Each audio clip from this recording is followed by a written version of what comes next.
Salam, Horas, Bapak Ibu, warga jemaat HKBP Keramat Jati, dan saudara-saudari terkasih dimanapun berada. HKBP Keramat Jati telah membeli lahan seluas 971 meter persegi. Berkat rahmat Tuhan, didapat harga 13 miliar rupiah belum termasuk pajak. Termin pertama atau DP, dan termin kedua sudah dibayar sebesar 10 miliar rupiah. Termin ketiga atau pelunasan akan dibayar di bulan Maret 2026. Tujuan membeli lahan adalah 1. Penambahan ruang kelas sekolah minggu. 2. Membangun ruang ibadah sekolah minggu sekaligus menjadi serbaguna dan membangun ruangan lain sesuai kebutuhan. 3. Akses masuk keluar kompleks gereja menjadi 2 lajur. 4. Kapasitas parkir kendaraan bertambah. Untuk mendahulukan pembayaran, panitia telah mendapat pinjaman tanpa bunga atau pinjaman lunak dari warga jemaat HKBP Keramat Jati dan pihak luar. Pelunasan pembelian tanah bulan Maret 2026 sebesar 3 miliar rupiah dan pengembalian pinjaman bersumber dari sumbangan per meter persegi warga jemaat HKBP Keramat Jati dan pihak lain melalui proposal. Pengembalian pinjaman secara bertahap akan dimulai bulan April 2026. Demikian penjelasan singkat dari panitia. Mari Bapak, Ibu, generasi muda dan siapapun yang bergerak, berkorban dalam iman untuk menyumbang agar lahan itu menjadi milik Tuhan melalui HKBP Keramat Jati. Tuhan memberkati. Horas.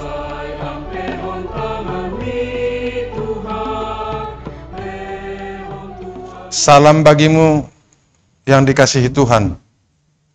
Kasih karunia dan damai sejahtera dari Allah Bapa dan dari Tuhan Yesus Kristus menyertai saudara-saudara sekalian. Pagi ini Tuhan memberikan firman-Nya bagi kita yang diangkat dari Markus pasal 9 ayatnya yang ke-35. Demikian dikatakan. Lalu Yesus duduk dan memanggil ke-12 murid itu. Katanya kepada mereka, jika seseorang ingin menjadi yang terdahulu, hendaklah ia menjadi yang terakhir dari semuanya dan pelayan dari semuanya. Murid-muridnya dikumpul.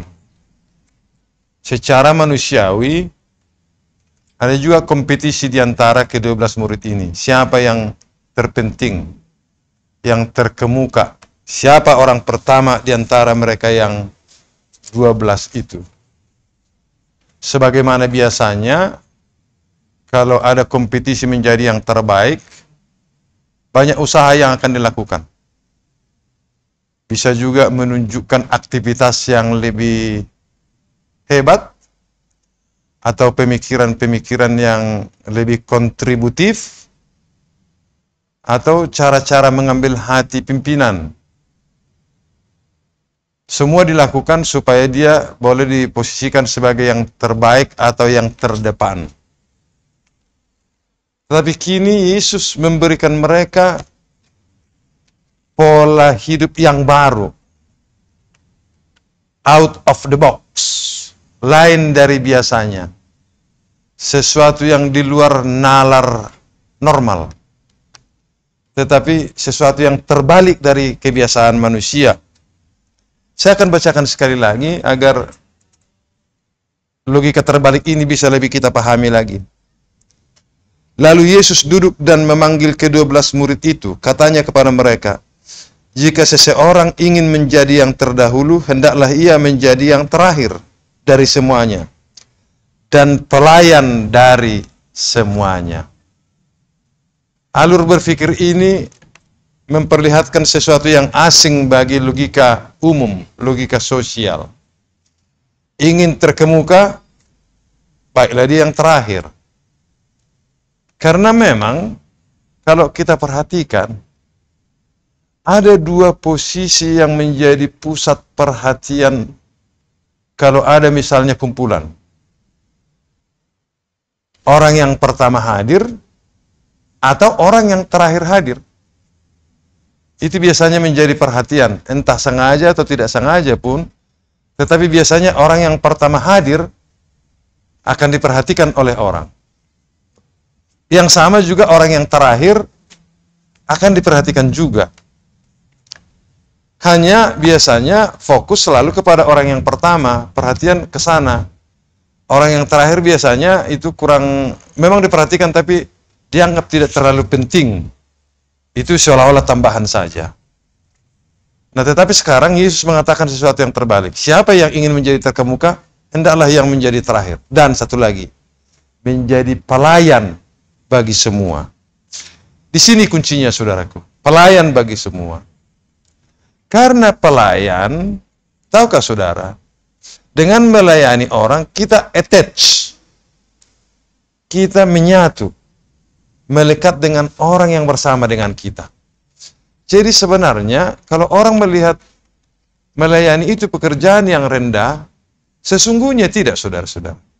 Sebab dengan melayani orang, kita punya kesempatan untuk berkomunikasi, untuk berelasi, untuk berhubungan dengan orang yang kita layani.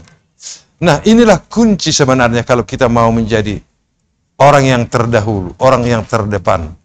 Semakin banyak kita berkomunikasi, mengambil hubungan yang erat dengan orang, tentu kita mempunyai kesempatan menjadi orang yang terkemuka. Jadi melayani itu adalah sesuatu yang sangat mulia, karena dengan melayani, kita melibatkan orang masuk ke dalam diri kita. Ketika kita melayani orang, sesungguhnya psikologi orang itu juga telah masuk ke dalam diri kita. Jiwa orang itu telah masuk ke dalam. Di situ kekuatan melayani, saudara-saudara. Jadi melayani itu sebenarnya kita dengan sengaja melibatkan orang masuk ke dalam lingkungan hidup kita, masuk ke dalam pergerakan kita, masuk ke dalam hasanah di mana kita ada. Karena itu, saudara-saudara, apa yang dikatakan oleh Yesus ini kepada kita perlu kita hayati dan lakukan dalam kehidupan kita. Kalau kita ingin menjadi orang yang terbesar, orang yang terkemuka, marilah kita memulai dengan membangun hubungan kepada banyak orang lewat melayani. Ketika kita melayani, sekali lagi, kita melibatkan orang tersebut masuk ke dalam diri kita, masuk ke dalam hidup kita, sehingga kita membangun hubungan dengan mereka. Pada gilirannya, kita akan menjadi recognize bagi orang-orang tersebut. Jadi sesungguhnya, makin lama kita sadari, pernyataan Yesus ini sungguh-sungguh sangat rasional, sangat logis, sangat logik.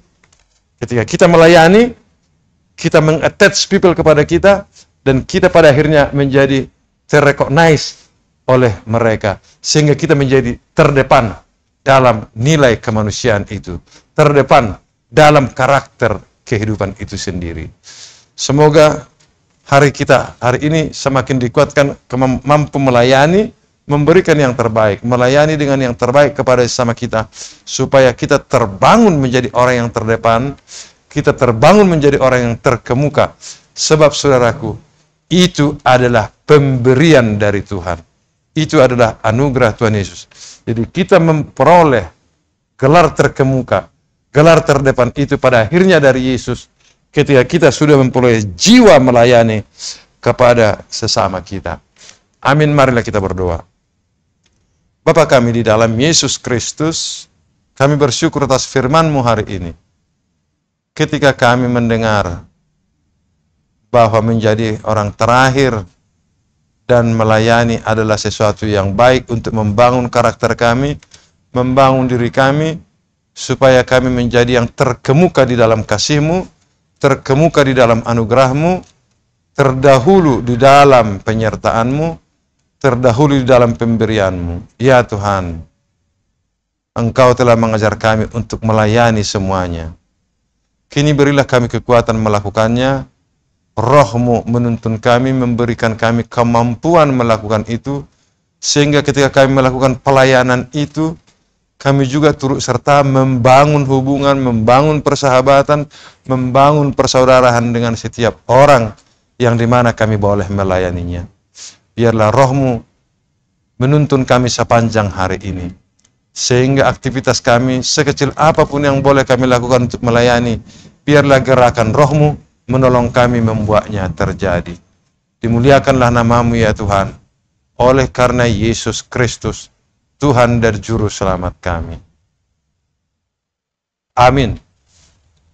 Anugerah Tuhan Yesus Kristus, kasih setia Allah Bapa, dan persekutuan dengan Roh Kudus menyertai saudara-saudara sekalian.